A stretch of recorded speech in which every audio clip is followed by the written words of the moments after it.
Hi friends, అందరూ ఎలా ఉన్నారు? బాగున్నారు కదండి. Welcome to our channel. ఈరోజు పచ్చిరొయ్యలు వంకాయ మంచి కాంబినేషన్తో కర్రీ అయితే ప్రిపేర్ చేస్తున్నానండి. ఈ కర్రీని సింపుల్గా టేస్టీగా ఈ విధంగా తయారు చేయాలి ఇప్పుడు చూసేద్దామండి. స్టవ్ వెలిగించుకుని బాండి పెట్టుకుని ఆయిల్ వేసుకుందాం.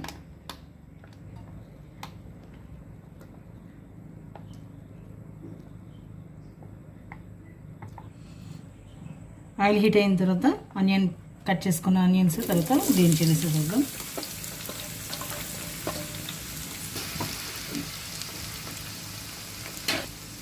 ఫ్రై అవ్వడానికి కొంచెం పసుపు వేద్దాం. అది తిప్పేసుకొని మూత పెట్టేసుకుందాం. ఆనియన్స్ తొందరగా మగ్గిపోతాయి. ఇలా అయితే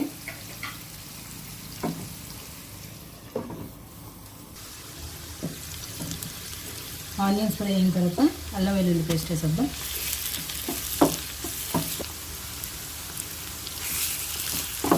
కరివేపాకు మూతద్దాం.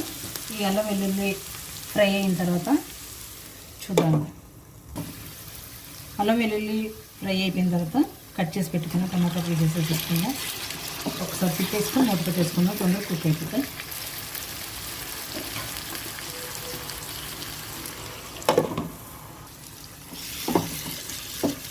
టమాటా కుక్ అయిపోయింది కదండి. ఇప్పుడు మనం పచ్చిరొయ్యలు వేసేసుకుందాం. పచ్చిరొయ్యలు శుభ్రంగా క్లీన్ చేసి పసుపు వేసుకుని ముందే మనం కడిగేసుకున్నాము. అలాగే దీని వెనకాల ఉంటుంది కదండి, ఇది కూడా కట్ చేసి దీన్ని తీసేసాము. శుభ్రంగా క్లీన్ చేసిన పచ్చిరొయ్యలు మనం ఇప్పుడు వేసేసుకుందాం.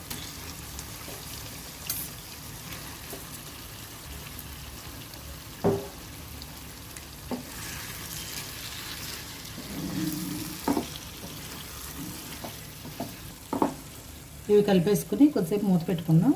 ఇవి కొద్దిసేపు ఒక 5 minutes కుక్ అయిన తర్వాత సాల్ట్ తర్వాత కారం అవి వేసుకుందామండి. ఒక 5 minutes మూత పెట్టేద్దాం. కొద్దిగా సాల్ట్ అలాగే సరిపడా కారం వేసేసుకుందాం.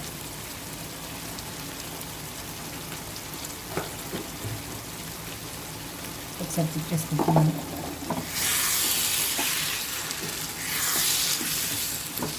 వంకాయలు వేస్తే దీనికి మంచి కాంబినేషను. కొద్దిగా మనం వంకాయలు కూడా యాడ్ చేసుకుందామండి. పచ్చికాయలు వంకాయ కర్రీ చాలా టేస్ట్ కాంబినేషన్ చాలా బాగుంటుంది. వంకాయ ముక్కలు కూడా యాడ్ చేసేసుకుందాం.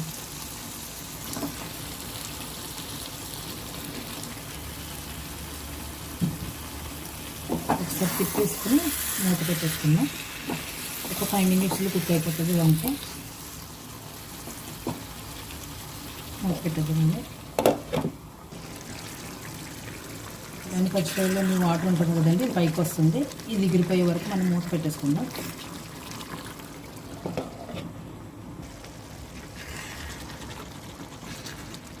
చూడండి మన కర్రీ చూడండి, వంకాయ చక్కగా మెల్ట్ అయిపోయింది. అలాగే ఆ రొయ్యలు కూడా చక్కగా ఉడికిపోయినాయి.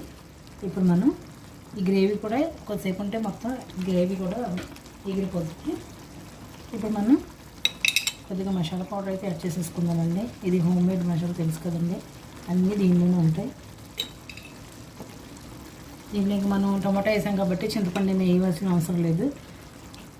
కొద్దిగా మసాలా పౌడర్ యాడ్ చేసేసుకుని కలిపేసుకుని మళ్ళీ మూత పెట్టేద్దాం. ఒక 5 minutes మూత పెట్టేద్దాం.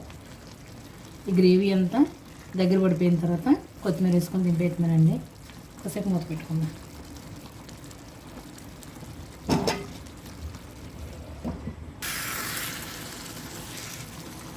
కర్రీ అయితే ప్రిపేర్ అయిపోయిందండి.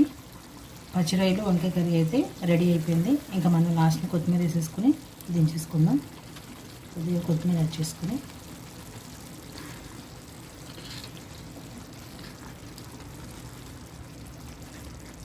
కర్రీ అయితే రెడీ అయిపోయిందండి.